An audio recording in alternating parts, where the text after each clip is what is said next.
I'm Ashley Wagasback, feeding therapist, occupational therapist, and lactation consultant.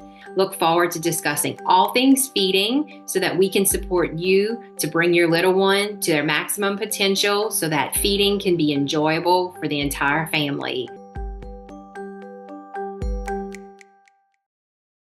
Are you looking for a community of other moms joining together to support their little one through the ups and downs of feeding and gross motor milestones?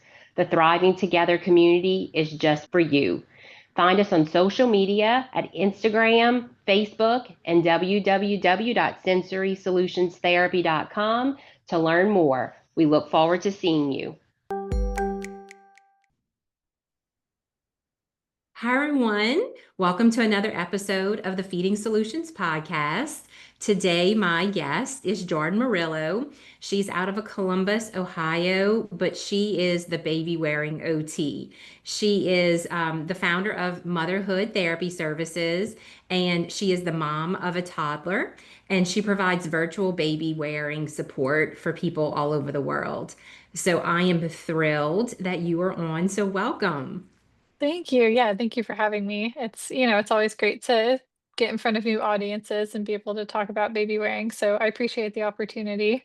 Yeah, absolutely. I have my five kids. I I didn't didn't realize you had 5 kids. Wow. I didn't wear them all consistently. Yeah. I had like one of the pretty formed baby wearing for Mhm. my oldest, and anyway, it was kind of hit or miss. And as I look at Yeah. you and on your social media page, I'm sure I did 1,000 things wrong. So, but as an OT working with lots of babies who have feeding difficulties, I am Yeah. constantly saying we need to be wearing, if they're super Mhm. dysregulated, like giving moms a breath of air that they can accomplish Yes. things.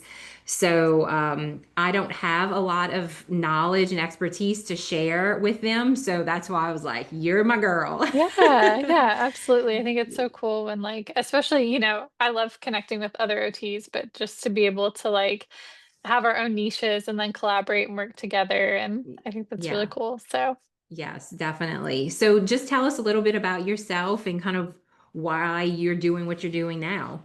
yeah, so I owned my own maternal health, just like general private practice, and loved baby wearing with my own son. He was an unexpected NICU baby. He was born on his due Mhm. date after like an uncomplicated pregnancy, and we just had a really difficult labor. And Mhm. after the NICU, he didn't want to be put down. He was super dysregulated. He had, I feel like, a lot of sensory defensiveness, some like ongoing issues from the antibiotics that he had to have while he was Mhm. in the NICU, which was the right choice, but it just made things harder, Mhm. afterwards, after he was ready to be discharged. And so I ended up wearing him. I knew I wanted to baby wear, but I wore him way more than I expected and had to kind of like Mhm. crash course and problem solve a lot of different postpartum recovery issues for myself a lot faster than I anticipated and at kind of like a much more intense volume. Mhm. And then, I kept seeing other parents who also would benefit from baby wearing. And I realized I know a lot about the baby and I know a lot about the parents and like their anatomy and everything, but I don't know enough Mhm. about the gear. And so I went through the Center for Baby Wearing Studies and took their certification training, which was Oh, nice. incredible. And I loved it so much and I learned so much that I was like, I think I need to niche down into this. Like, I think this is it Mhm. for me. And so niched down into baby wearing and started out just doing local consultations. And then as Mhm. my social media presence just kept growing, I was like, let's try virtual and see, how that goes as well. And now I primarily virtual. I do still do in-service, in-person services in my area, but mostly I do Mhm. virtual one-to-ones with people. And so that's just been really Wonderful. incredible. And it's just kind of grown into this big thing that I don't think I ever anticipated, but here we are. That's, well, talk about using a situation where you never Yeah. imagined having to go through the struggles with your son, but how you're able Yeah. to circle that around and help so many all over the place. Yeah, I mean, It's the incredible. idea really actually was born out of a discussion with my own therapist that I was seeing Mm, after he was born. So I have to give her some kudos as well, because if she hadn't yeah. encouraged me to take the leap. I don't know if I would Right. have. So, Right, right. That's incredible. So, as far as like benefits, I mean, you saw them firsthand yeah. for infants and babies and toddlers and young children, even that who are Yeah. being warned by their parents. What are some of the benefits that maybe a lot of us don't even know that exist? Yeah, so I think, obviously one of the biggest benefits that I see for like our babies that are struggling with traditional tummy time, just like free movement on the floor, is that baby wearing counts as a form of modified tummy time. It's not Hmm. quite as good as like just Yeah. free movement on the floor, but it does get them into a different plane of gravity. It offers that proprioceptive and vestibular input. Hmm. And we can be really strategic about like hand positioning and, making sure that their hips are positioned properly. And it really does give them a lot of chance to kind of work on their motor skills within the carrier Hmm. while they're awake. And so I think that that's a really incredible benefit for a lot of parents who are struggling to kind of address the root causes of whatever is going on that is preventing their baby from tolerating like just plain old tummy time on the floor. They can still get some of those motor benefits. We've got the regulation piece that we both kind of touched on, where, there's been research that shows that babies' vital signs will sync up with the adults. And so, like, we can regulate body temperature, we can regulate breathing rate, heart rate, just the release of oxytocin and all of the hormones that happen for both people while they're wearing is just incredibly beneficial. It Hmm. allows parents to recognize earlier feeding cues as well. So we don't wait until baby's crying over in a swing somewhere. They're on Hmm. our chest and we look down, we go, oh, they're rooting or they're sucking on their hand, like maybe they're hungry, let me feed them now. And so we see more responsive and more frequent feeding. And then Hmm. if parents are breastfeeding, it also helps boost milk production because of that more frequent and responsive feeding, but also because of the hormones that are going on with that skin to skin contact. Yes. And then one of the really interesting benefits that I've been seeing, particularly for the baby, is I'm seeing more parents catch head turn preferences while baby wearing because they look down and they realize that baby's always looking left or always looking right. And they're Yes. like, Yes. ah. And so then they go, well, I think that they're not supposed to always look in the same direction. And so then they start exploring things and they end up getting like early intervention pretty quickly for Hmm. Hmm. torticollis and things. So um that's lovely as well. And then just being able to use it therapeutically to address like plagiocephaly and torticollis has been Hmm. great for me as an OT to be able to It's kind of awesome. pull that piece into it as well. So lots of benefits for babies, lots more benefits for parents that we could get into, but Right. there's just it can be a really powerful tool for parents for sure. So So besides like the dysregulated baby, yeah. why else would someone want a baby wear? I mean, like I use it as a and like a almost like a sensory diet activity and Yeah. alternative Yeah. positioning for families who like I really need their baby to be in prone, but we're still just Yes. not quite there. But like, Yeah. what are other reasons? Well, Like, I mean, I think that the biggest reason is from an evolutionary standpoint, it's what makes sense. mhm, Like, I mhm. think we kind of got to this place culturally here in the US where we were treating our babies like nesting creatures. We like go put them down and we want to be able to Yes. like step away and do things. But the truth is like from the beginning of time, we are carry mammals and our Hmm. babies are meant to be carried, and carrying in arms is not feasible for 10 to 12 hours a day. It's not comfortable for the adult and it doesn't let you get anything done. And Hmm. so, Hmm. there's actually been some research that has kind of tracked like when humans started using tools and how when we started using cloth and hide to like carry our baby, all of the changes that that meant for the babies and like human survival and everything back when we were hunter gatherers. And Yes. so, Yeah. at its core, you would carry your baby because it makes sense to carry your baby because you're Hmm. both happier, you're both more content, and it lets you get things done, right? Like you can eat, you can go to the bathroom, you can go out and have coffee with friends. If you have other children, you can play with them and interact with them and still have your baby close and have your baby's needs being met.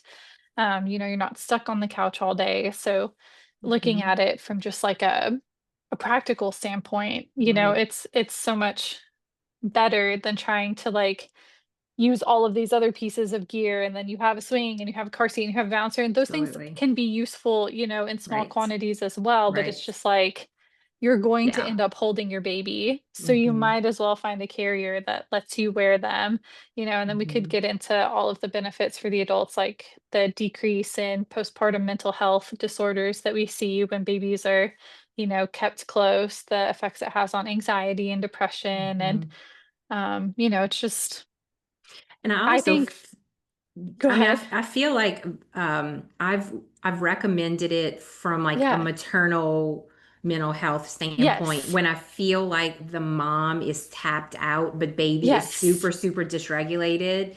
And I'm like, Yeah.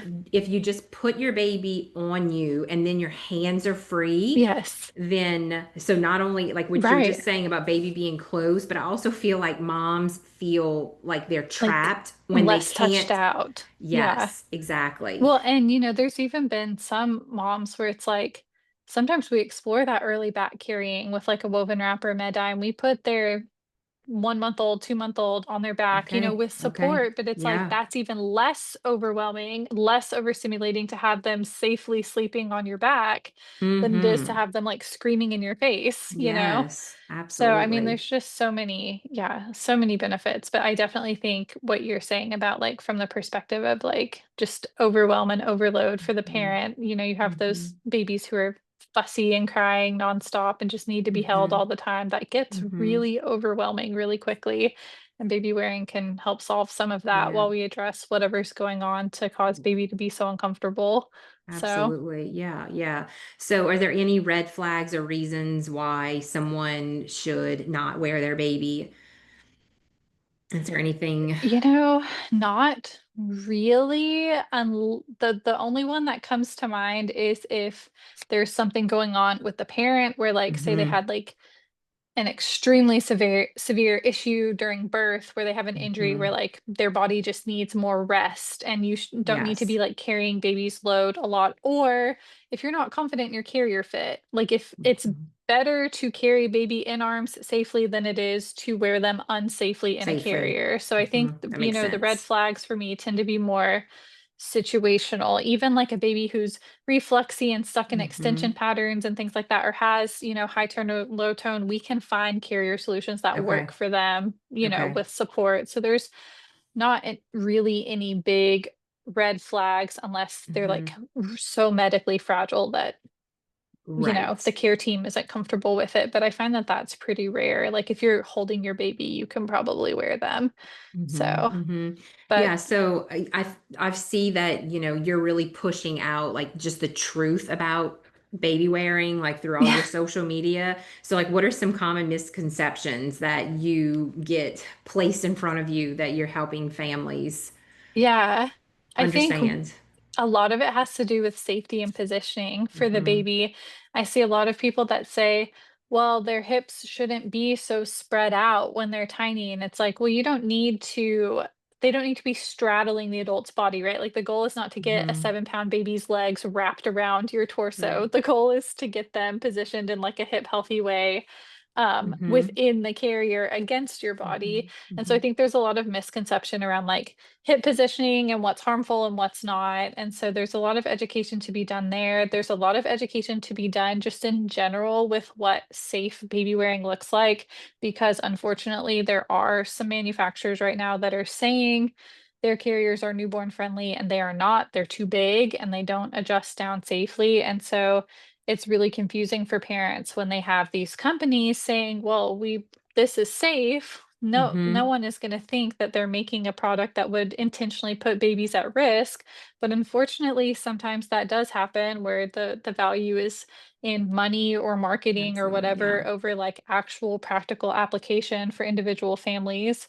And we see a lot of survivor bias too, where people will say, well, how many babies actually die in carriers? And it's like, well, isn't one too many though, Absolutely. right? It is Yeah. rare, but like there are a few every year, typically, if you watch the like recall reports and things. And so I think just lots of general education about safety, positioning, what a good carrier fit looks like, what a poor carrier fit looks like, and just like Mm-hmm. empowering parents with that knowledge on their own so that they're not relying on manufacturers who may or may not be telling the truth, and that they're not having to rely on their friends who may or may not know. Like if we could get like almost like a public health initiative level of Mm-hmm. information out about Yeah. like what safe baby wearing should look like, and everyone just kind of knew the same Right. way we know, like the back to sleep campaign, for Mm-hmm. example. Mm-hmm. So I would love to see us get there one day. We're not there now, but Right. maybe Right. one day. So Yeah, well, and again, like it's so important to get the truth out and good, yeah. accurate information because um, just one negative comment just gives more pushback from people in the community. Yeah. So, like, are you getting pushback in the community, like other Um, healthcare professionals or anyone that is Every maybe not once in a educated? while, I will get like an OT or a PT who I feel doesn't understand the Mm, mechanics of baby wearing, or they have like hmm. outdated information, like they're still going Yeah. based off of like a cradle position or something where we don't teach that anymore because it's not safe. Every once in a while, I will get people who are like, this isn't true, but when we talk, it's just that they didn't have enough Yes. information about like Right. the deep science and the mechanics Yes. behind what's actually going on. And then once Hmm. we have a deep discussion, like usually we're able to come to like a middle ground where they're like, okay, I don't love baby wearing as much as you love baby wearing, but I can see how it can be used therapeutically and I Hmm. could use that with my clients, or like I've been making outdated recommendations and that's wrong. There was um, a physiotherapist out in, I want to say like Sweden or Norway, Hmm. who recommended limiting carrier use to 1 hour a day. And I said, why? And we got a lot of pushback on that. But after we had like a very deep discussion on it, he was like, Mm. okay, I can see how I was going off of incorrect positioning information, where Yes. if they were positioned the way I thought, that would not be Yes. good and we should limit that. But you're saying the actual positioning looks like this. And if they did Hmm. that, then that actually is developmentally supportive.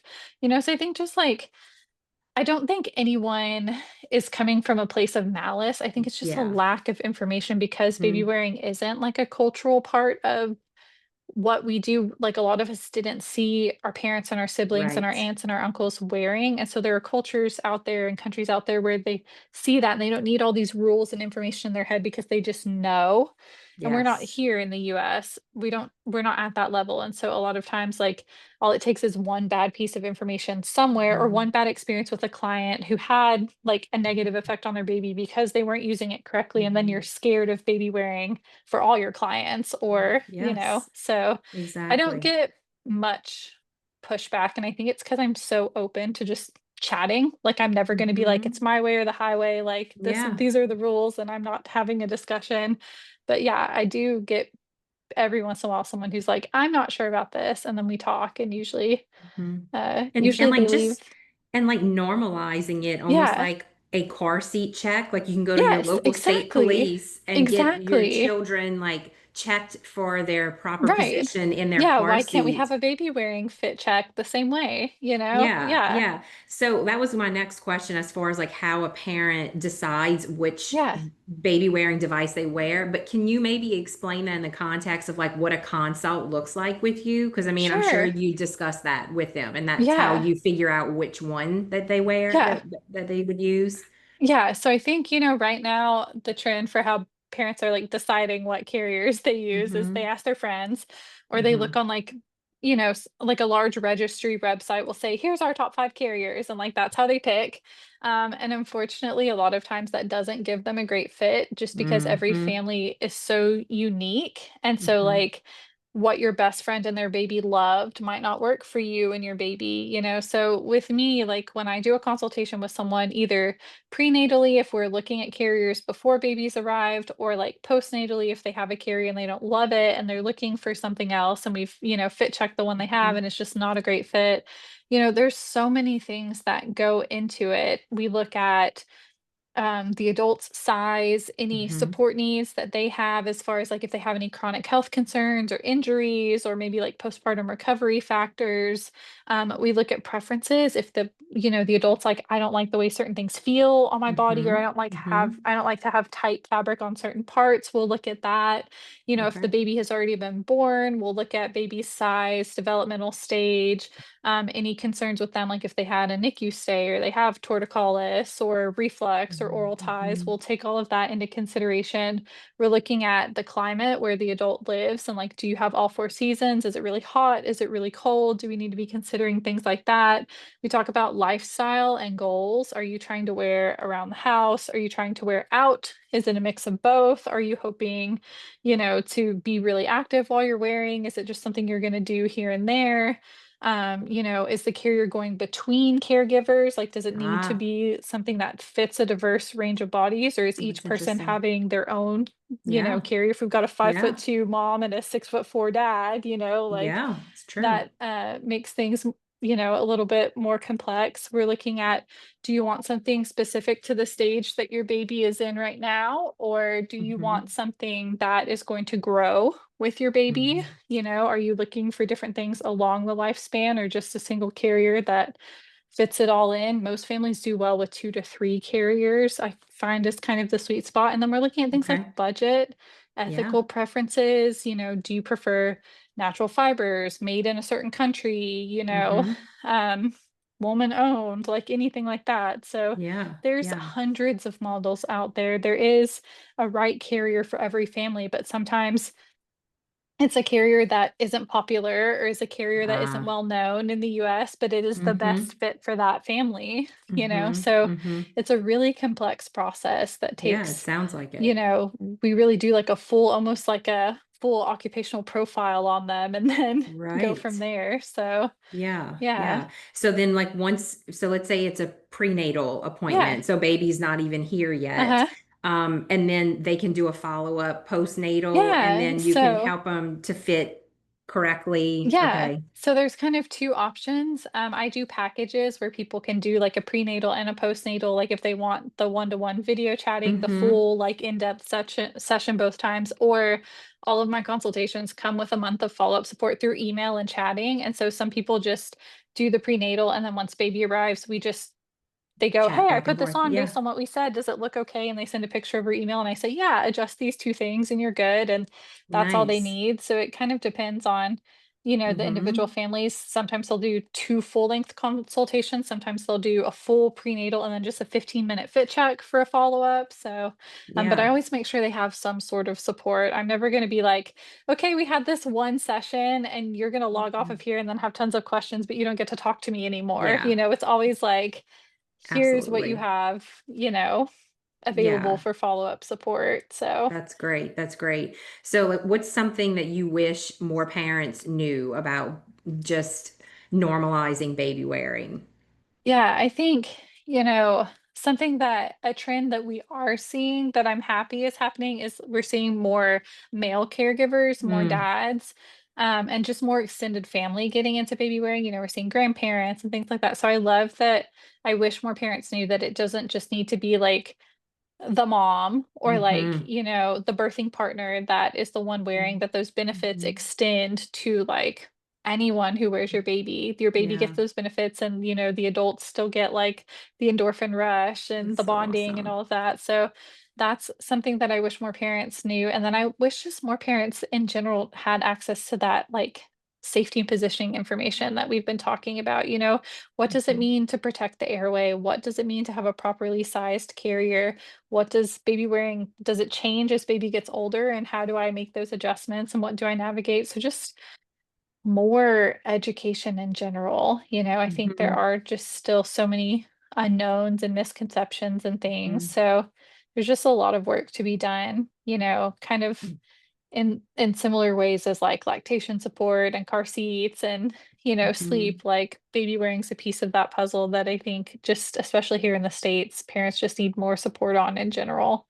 Right, right. Yeah, I feel like I can just think of myself as a young mom and just Yeah. like when I would wear my baby, it was almost like they're mine.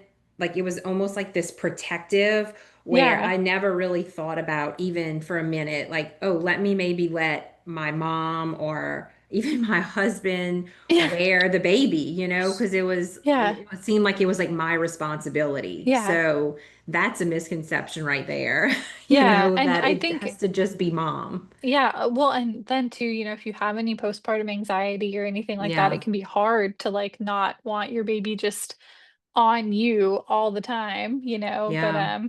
it Yeah. definitely is important to know that, like, it's great for other people to wear the baby and important and helpful for other people to wear the Mm-hmm. baby. So, Mm-hmm. my Mm-hmm. husband loved baby wearing. It helped him bond with our son after the NICU stay. Yeah. And, he would watch him like when he was working remote and he would just wear him and like stand at his computer and get work done. And it was, That's such a so great bonding beautiful. opportunity for That them. So, that's so especially beautiful. like the partners who feel like, well, mom's feeding the baby all the time, like what can I do? I don't just want to Mm-hmm. do diaper changes all the time. Well, it's Mm-hmm. like, okay, well then they can wear the baby. So, Right, um, right. Yeah, no, that's great. So what are some other misconceptions besides like that if I'm the birth mom, I'm the one that has to wear it? Like what's something else yeah. that people I think a misconceive? big one is because men don't have hips or a natural waist the same way women do, that it's going to Interesting. somehow make it harder for them to baby wear, Interesting. or that the fit is going to be wrong because there's not like breast tissue in there. Yeah. But I tell people, I'm like, well, you wear your baby on your back and you don't have breasts on your back, right? Like we're all relatively like flat on the back Yep. compared to the front. So, Yeah. Yeah. you know, but I have a lot of dads who say like, well, I don't have like a waist, so the carrier's Huh. not going to sit right on me. And it's like, no, the Interesting. carrier will sit right when we Interesting. we get it fit right to you. Yeah. So, Yeah, that's good. That's really good.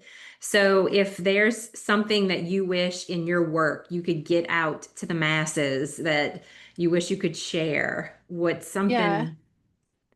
I think probably like twofold. Like the two biggest things that I would want people to know is one, that everybody can baby wear. Like there's nothing wrong with your body. There's nothing about your size or your shape or your ability that means that you can't baby wear. You're not too big, you're not too small. If you're like a wheelchair user, like it doesn't matter. Like everyone can wear their baby if that's something that you want to do. There is a carrier option out there that will make that happen for you. I get a lot of people who say like, well, it's just not for me, but they want to. And it's like, well, Mm, then let's figure it out. So I think that's a big one. And then just like, I mean, I feel like I keep saying it, but the safety and positioning, yeah. like letting parents know like how to protect the airway, how to keep the chin off the chest, like what does head support look like, and do we actually need to be pinning our baby's heads down? We don't. Hmm. How do we get properly positioned babies and carriers, and letting parents know that like really the support comes from how baby is positioned on their body and where on their body baby is positioned, and the carrier is just kind of keeping them there and That makes maintaining that sense. position. It's not that you're putting them into the carrier and then like the carrier is what's holding them. It's really like the carrier is just replacing your arms. Like what's really Mm, giving them the stability and the safety is where that they're makes at on sense. your chest. Yeah, So, that makes sense. That makes sense. That's really helpful. Okay, so if somebody wants to find you, where do they yeah. do that? The easiest way to get a hold of me, honestly, is Instagram. I'm at Okay. thebabywearing.ot. I am pretty responsive to DMs and comments on there. So that's always a great place to get a hold of me. I have tons of free highlights organized by like carrier type and stuff, which is a great place to start if you're like looking to just kind of dive into baby wearing and figure out what that's about. And I also have all of my links on there for like email and, Okay, to schedule perfect. a consultation and everything like that. So Instagram's really the Great. easiest way to That's to get awesome. get in touch That's with awesome. me. So, Well, this has been wonderful. This has given me some hope in like the direction I can encourage families to go. yeah. We have a baby. We have a little baby store, like little mom and pop baby store in our Cool. community, Yeah. and I do think that they help with like positioning, but Amazing. Yeah. I'm not even 100% sure how much they're even accessible. Right. So, I mean, families are always trying to fit things into their chaotic lives. So, Yeah. having like not to have to even leave their home. How Right, yeah, just wonderful. do I mean, I tell parents all the time, like, I just recently started offering even, like, asynchronous consultations where, like, even if you feel like even a Yes. 15-minute video call is too overwhelming to schedule into, Yes. like, the newborn routine, pick an asynchronous one, and we will just text or email back and forth I and love figure that. it out that way. So, like making it more accessible for families Hmm. to fit into the Hmm. chaos, like you said, I think is really important because it is hard to schedule appointments, anticipate when baby's going to Hmm. be awake, maybe baby's having a hard day that day. Hmm. It's hard to Hmm. leave your house sometimes. So I think the more options that we can give families, obviously like in-person support is always going to be like the gold standard, right? But there's Sure. so much that we can do Hmm. virtually, Yeah. with a lot of services. So, Absolutely. Well, wonderful. Well, thank you so much. I yeah, really thank you for having appreciate your me. time. This is wonderful. And I can't wait to continue to let people know about you because I've learned so much and I can't wait to Thank you. continue to encourage people to learn more from you. So thank you for your time. Yeah, thank you for having me. I hope you found this episode on the feeding solutions helpful. If you would like more information, please follow Sensory Solutions on Facebook or Instagram, or you can always visit our website at www.sensorysolutionsTherapy.com. Thanks so much for joining today and look forward to seeing you next time.